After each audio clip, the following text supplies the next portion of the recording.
Hey, this is Light with Raw Vibrant Health. Thank you, as always, for clicking on my show here.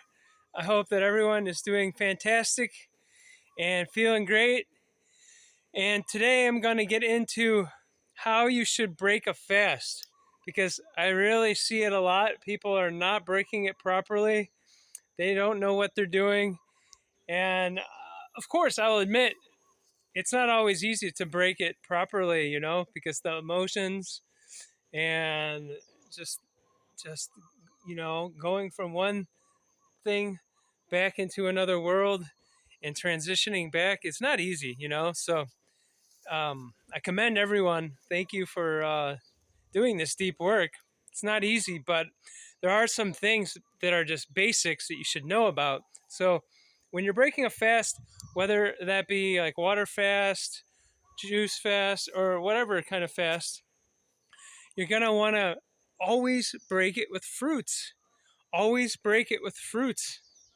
And I like to personally, I think it's best to just break it with one type of fruit. And yeah, you eat a bunch of that fruit. And a lot of people, they like to say, hey, you should just eat a tiny, like a couple grapes or something to break the fast. Sorry, that's not how I look at it.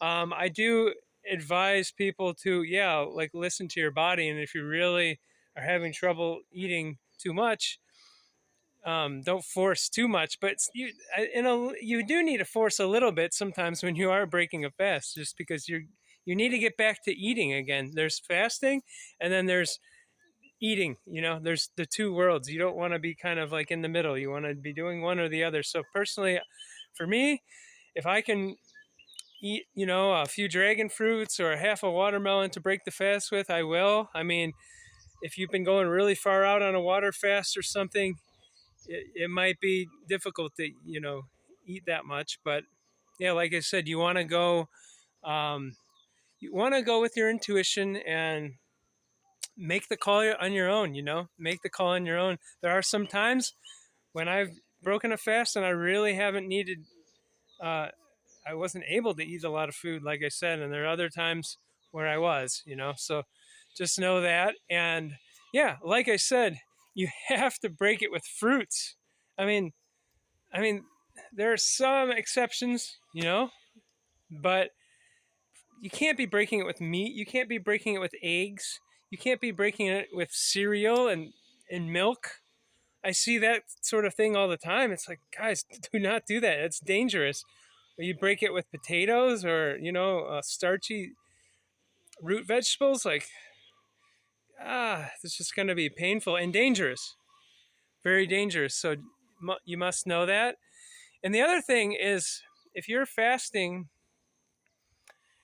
if you're just doing water fasting opposed to like juice fasting, well, I would say you're going to be wanting to be on fruit for breakfast, lunch, dinner, or whatever for a lot longer after your fast than if you were juice fasting for the same amount of days. Let's say 10 days of juice, 10 days of water. I would definitely break the fast with only eating fruits if a little bit longer, probably, if I was just doing water only, and then there's also, well, the length of time, right? So let's say a month of juice fasting versus 4 months of juice fasting. Well, if you're breaking 30 days of juice fasting with fruits, I would probably go, hey, if you can do 5 days, 4 days of just eating fruits, that's a guess. It's always you're always kind of just feeling this out. What is the smartest thing, and, you know, I think that is a pretty good amount. And then on that fourth or fifth day, you can start having some lighter salads and stuff, Whereas if you went 4 months on juice, then it would probably be better if you could to do like 10 days on just eating fruits when you break the fast. But not everyone can have that much discipline, especially after a long fast. So it's really hard to do these long fasts, but once you get on them, you get in it, right?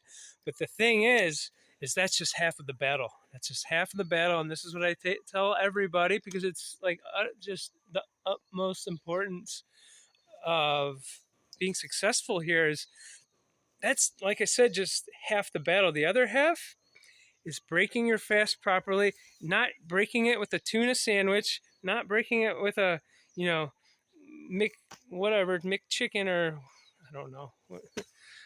Don't break it with pizza or spaghetti, or I mean, just you want to break your fast with fruits properly, like I said, and you want it to just be easy on you, and you want to have that fruit fiber to push some of that stuff out, because all that stuff it was stuck in you, all that sludge, it was just starting to loosen up with the juices, and you were starting to get a lot of that stuff out. You're getting mucoid plaque out. But when you stopped and you start eating fruits again, yeah, you're going to keep detoxing. You're going to keep detoxing, and you're going to have an extra little sweeping action there, and a little astringent action, a little energetic action, a little bit different kind of vibration when you're going to have that fiber in there, you know? So you're going to do that.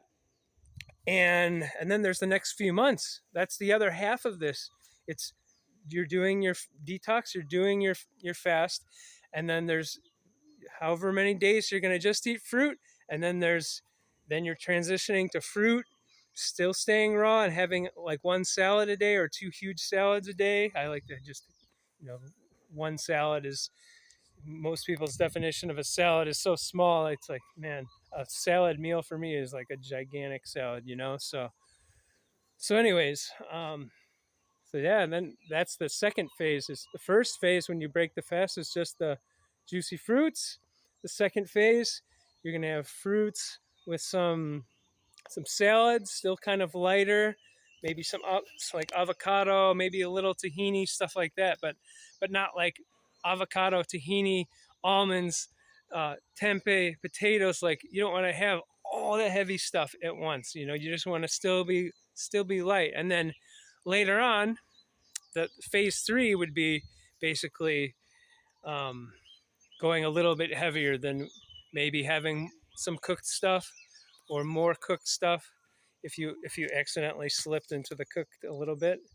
So it's kind of like I'm telling you guys, half of the battle is doing the fast. The other half, your benefits, you're going to continue to detox and get cleaner and cleaner as you're detoxing and breaking the fast properly. Even if you're just having a salad at night, after that, however many days on fruit, you're having that fruit still for breakfast and lunch, and then the salad for dinner, or you can do fruits for dinner and the salad for lunch. And you're still going to be just coasting, and just on that, all that good hard work that you've done. And it's like you're going to be riding the wave still, like of just vibrant health. You're going to have that vitality. You're going to feel good, and you're going to feel really clean and really sensitive and really light and really strong, and that's the key. Because if you're going to do this fast, whatever kind of fast it is, and then you go back, and then you're hitting the buffet the next day. Maybe you had one day of just fruits, and then the next day you just started going, I can eat again, right? And it's like, and it is, if you don't think that food is a drug, try fasting. And at some point, if you've done enough fasting, at the beginning at least, you'll know everybody has that sort of scenario at least once, and you'll see that food is just like a drug, like anything else. And you got to be careful. So that's why I like to tell people, when I'm coaching them, when we're preparing to get on a fast, even before we've started the fast, but definitely during the fast, I'm like, hey, just get ready, because you want to just like write this down in your calendar, the next 6 months or whatever. It's just, you're going to be on point, because you're going to be doing this fast, and then you're going to be transitioning back very carefully, and then you're going to be building back up, So it's not just the transition. Like, the building back up is kind of like the phase 3, like I said, where You could still be 100% raw. It just depends on what you're trying to do, But just know that if you're really loving the raw foods, just be careful because if you go onto the cooked stuff, sometimes it's so hard. You get so addicted to the starch, so addicted to that different sort of feeling, that stimulating, just thing. It, it's a slippery slope, as they say. So I hope this helped you guys. Just trying to explain these things, these simple things that are really important. They're not always easy, like I said, but I hope this will hit home for you guys and just help you guys have the vision, the true vision, so that you can take on your health, um, and feel good and feel great. And if you do need my help, you know, I'm here to, we can do some sessions, we can do iridology, and yeah, want to announce that the Tennessee Apple and Music Festival is going to be amazing. It's at the end of October, October 26th and 27th. And the 25th, you can come early to camp and stuff. It's a free festival. I'll be doing a speech, a little raw, vibrant health talk there. So come check me out and come hang out with the Fruit Fam. There's going to be a sauna. There's going to be, all the good stuff, yoga, breathwork, a lot of cool people. Karen Ramsey is going to be there. It's the first year of this, but yeah, there's going to be a lot of old school Dr. Morse fam I haven't seen in person in a long time. So it's going to be really sweet. So I'll be there. Yeah, and the camping's free, and it's just a free event. It's going to be great in nature. Super, super beautiful place in nature. I think it's like 25 acres or something. So yeah, check that out. And then if you want to get some really good green powder, I have the Daily Green Boost. It's the one that I always stand by. It's the one that I always recommend. So check out dailygreenboost.com. I'm always here to, just promote them and suggest them for people who just want to have the extra kind of minerals, the extra life force, the extra, you know, just in case, because everything is just so wacky. At least you're going to have some real food if you get the Daily Green Boost powder. It's going to cover some bases that might not be getting covered already. So, and Jamie, he's such a cool dude, great guy, great company. So yeah, check that out. And I love you guys so much. Peace.